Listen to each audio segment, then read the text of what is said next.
Olá, meninos e meninas! Iremos iniciar agora a nossa 10ª aula de programação web. O que nós aprendemos na última aula? Nós vimos sobre agrupamentos de colunas, os formulários, que são bastante utilizados em documentos HTML. Vimos também as caixas de texto e os parâmetros get e post. Hoje, iremos iniciar o nosso estudo através dos rótulos. E o que é que esses rótulos fazem? Eles servem para informar aos usuários quais dados devem ser preenchidos. Então, para adicionar um rótulo, devemos utilizar o elemento label. E os textos dos rótulos são definidos no conteúdo desse elemento. Aqui eu trouxe para vocês como é que fazemos isso no código em HTML. Aqui nós temos a tag label e /label para simbolizar que esta tag label está sendo fechada, certo? Então, para melhorar a acessibilidade dos documentos em HTML, os rótulos devem ser explicitamente associados aos campos dos formulários. Para estabelecer este vínculo, o primeiro passo é identificar os campos através do atributo ID. Segundo passo é definir o atributo for do elemento label como identificador do campo correspondente ao rótulo. Então, aqui eu tenho para vocês exemplo de como isso é feito em HTML, certo? Temos a tag label aqui com o atributo for, recebendo o nome de, certo? E aqui nós temos um exemplo de como isso vai ser exibido no seu navegador. No caso, seria exibido uma caixinha onde o usuário iria informar os seus dados. E aqui nós temos os placeholders. Os placeholders, eles servem para dar dicas ou exemplos do conteúdo que desejamos em cada caixa de entrada. Ele é criado através do atributo placeholder do elemento input. Então, aqui, como podemos observar, temos o nosso código em HTML com o placeholder bem aqui, certo?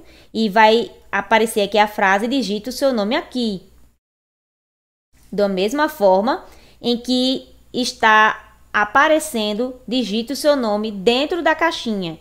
Este modo aqui é como vai ser apresentado no seu navegador. Então, o usuário vai lá e vai verificar essa caixinha com a dica do que ele deve preencher.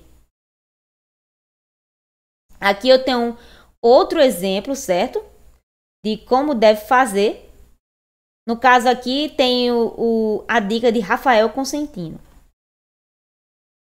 E eu tenho os botões de submit. Porque para adicionar um botão de submit em um formulário, podemos utilizar o elemento input com o type igual a submit. Esse tipo de botão envia os dados do formulário para o web server. Os textos desses botões são definidos com o atributo value. Aqui o valor vai ser enviar e aqui é o que vai aparecer no seu navegador, certo? Vai aparecer esse botão com o nome enviar. Então, além daquela forma, existe outra forma de adicionar botões de submit em um documento HTML, que é utilizar o elemento button com o type igual a submit, que, diferentemente do elemento input, o elemento button permite a criação de botões com imagens. Tipo essa aqui, certo? No caso, foi criado um botão com a mensagem enviar com uma imagem aqui de uma setinha, certo? De confirmação.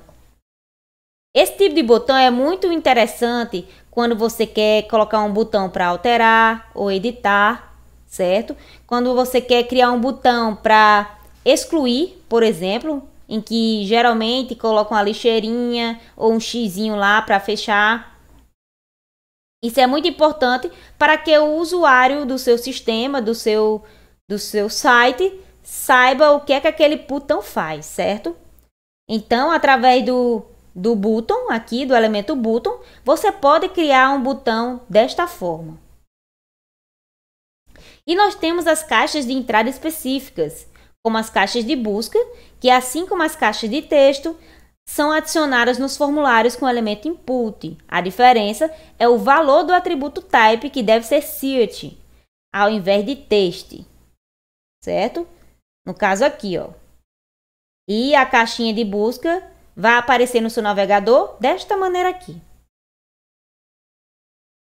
Então, as caixas de busca devem ser utilizadas para coletar palavras-chave que serão utilizadas em algum tipo de pesquisa. A princípio, não há nenhuma diferença prática entre as caixas de texto e as de busca.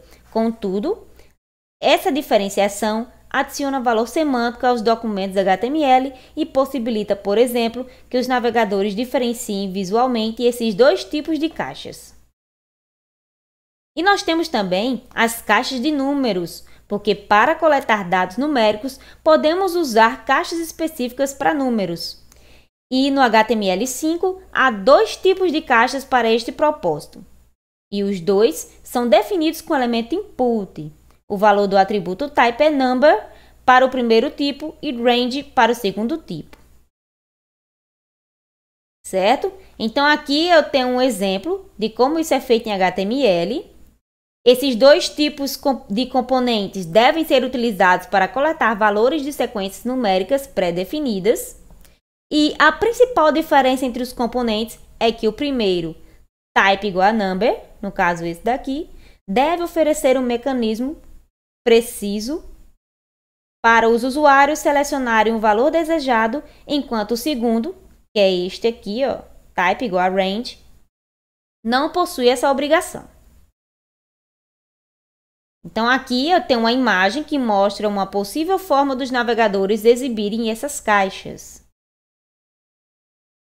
Então, o que nós aprendemos hoje? Nós vimos os rótulos, que são fundamentais para informar os usuários quais dados devem ser preenchidos, e os placeholders, que dão dicas ou exemplos do conteúdo que desejamos em cada caixa de entrada. Aquele dado que é apresentado lá na caixa, em que o usuário pode visualizar e saber para que serve, certo? E o botão de Submit, que envia os dados do formulário para o web server. E temos também, por fim, as caixas de entrada específicas. Aqui nós temos as referências. Por hoje é só e até a próxima aula.